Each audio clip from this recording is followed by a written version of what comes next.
اسلام دین شمشیر نیست، دین قلمه. نون و القلم ما یسطرون. دین معرفته، دین محبته، دین صفا و صمیمیته، دین خیرخواهی است. اسلام یعنی پرچم سفید. اسلام پرچم سرخ نیست، پرچم خون نیست. این مرد و زن با همدیگه صحبت میکردن. بعد یک دفعه یکیشون به دیگری گفت، حالا مهم نیست، 2 تا جمله گفتن. ابو سفیان به زنش گفت، زن، روزی که محمد رو از مکه بیرون کردیم دل اهل مکه هم با خودش برد. زنش بهش گفت، مرد، بعد از 21 سال مبارزه من میبینم که اسلام از کانال دل خارج میشه. دل رو تسلیم کنم. بعد آمدن پایین. فرداش صبح شد، رسول الله صلی الله علیه و سلم به صحابه به 10,000 مجاهد میتونستن که مکه رو به خاک و خون بکشونن، ولی اون که ملوک نیست، اون پیغمبره، اون رحمتا للعالمینه. فرق میکنه با ملوک دنیا، پادشاهان خودخواه و متکبر دنیا. فرق میکنه، اون رحمتا للعالمینه. حتی برای ملوک و پادشاهان دنیا هم رحمتا للعالمینه.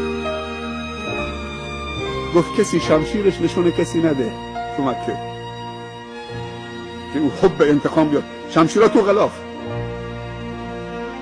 جلو افتاد، یه چوبی دستش بود، این آیه رو تلاوت میکرد، قل جاء الحق و زهق الباطل ان الباطل کان زهوقا.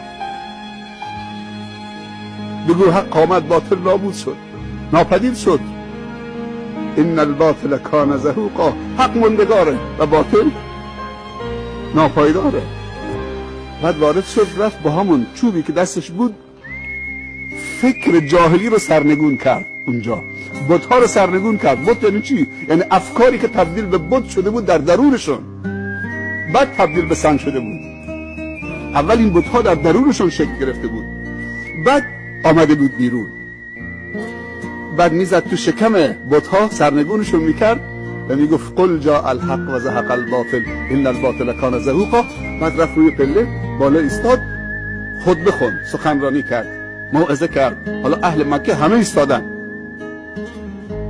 سکوت و فرمان شد. گفت یا معشر قریش ما تظنون انی فاعل بكم اليوم. شما چی گمان میکنی درباره من 10,000 نفر همراهشا؟ امروز من چه کار میکنم در حق شما، در برابر شما؟ یک نفر بلند شد از وسط از کفار، گفت اخون کریم و ابن اخ کریم. سبحان الله. 21 سال با او جنگیدن، بیرونش کردن، ولی اینو میشناسن، میگن اخون کریم و ابن اخ کریم. تو برادر بزرگوار با گذشتی ما هستید و بزرگواری و گذشت رو از تو سراغ داریم. و ابن اخ کریم و پسر برادر کریم و بزرگوار و با گذشت. پیامبر نگفت حتی مسلمان بشید. خوب دقت بکنید، اسلام تحمیلی و اجباری نه، نفاق ایجاد میکنه. گفت اذهبوا فانتم الطلقاء، همتون برید که آزادی. وقتی عفو عمومی صادر کرد، حالا کسی میمیره.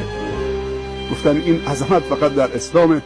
همه اونجا رو به قبله علم و ادب و اخلاق و بزرگواری ایستادن و گفتن این اخلاق زمینی نیست، این اخلاق بالاست. اشهد ان لا اله الا الله و اشهد انک رسول الله.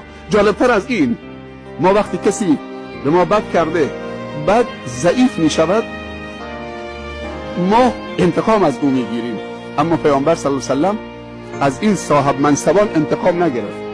آمد 3 تا جمله گفت هر کسی به مسجد الحرام پناهنده شد در امانه. هر کسی رفت به خانه خودش پناهنده شد، در رو قفل کرد در امانه. و هر کسی پناهنده شد به خانه ابو سفیان بزرگ مکه در امانه. یعنی ابو سفیان رو کاری کرد، اون بزرگ بود، نگفت بهش مؤمن یا مسلمان بشو. گفت هر کسی به خانه ابو سفیان بزرگ قریش هم پناهنده شد، اون در امانه. اون قدر بهش احترام قائل شد که ابو سفیان دیگه تسلیم شد. در دوزخ اگر وصل تو در چنگ آید، ما را از حال بهشتیان ننگ آید. ور بی تو به صحرای بهشتم خوانند، صحرای بهشت بر دلم تنگ آید. برای جوانان ما، چون جوانان نیروی زنده فردای وطن هستند. شما چی نظر دارید و چی گفتنی هسته؟ اروپا و غرب کشور پیره، جهان اسلام جوانن. مثلا ما در کشور ایران عزیزمون، اسلامی عزیزمون 70 میلیون جمعیت داریم، بالای 50 میلیون جوان داریم. 18 میلیون نفر فقط دانش آموز از اول تا دانشگاه که 7 میلیونشون متوسطه و دانشگاه میخونن. 7 میلیون متوسطه، یعنی 18 میلیون فقط دانش آموز و دانشجو داریم. کشورهای اسلامی کشورهای جوانن و جوان یعنی سرمایه پایدار، سرمایه طولانی. یعنی دانشمندان غرب و اروپا بالا سنشون از 60 به بالاست، 50 به بالاست، ولی دانشمندان ما از 30 25 30 الان به بالا هستن. یعنی خیلی ما مجال برای رشد و پیشرفت داریم.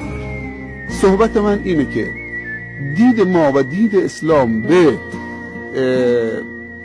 جوانا به عنوان یک سرمایه پایدار ملی است و اسلامی است.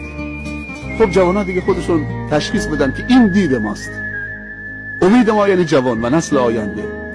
خب این امید زمانی تحقق پیدا میکنه، تحقق بخشیده میشه و زمانی این سرمایه تبدیل به سرمایه واقعی میشه که این شخصیت جوان شکل بگیره، اول با تعهد بعد با تخصص. من خلاف این مقوله هستم که ما پزشکان و مهندسان و متفکران لازم داریم اما بی تقوا لازم نداریم. پزشک بی تقوا، مهندس بی تقوا، متفکر بی تقوا. ما دو تا مقوله داریم، تعهد و تخصص. طلبه هایی که از دنیا خبر ندارن، عالم دین هست، نماز میخونه اما از دنیا خبر نداره، این بازم ما مشکل داریم. متخصص هست، متفکر هست اما از دین دوره، اینم متخصص و متأهل. یعنی کسانی که هم پایبند مسائل دینی باشن و اخلاقی و ارزشی باشن و هم چیه و هم اهل فن و تخصص باشن. من دوستی داشتم از مناطق شیراز، پیرمردی بود، ایشون هجرت کردن به امارات.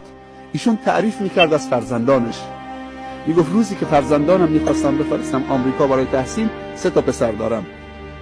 گفتم دست بده بابا، من کل زندگی میفروشم، خرج تحصیل تو میکنم، کسب علم تو در آمریکا میکنم، تو هم یه دست به من بده.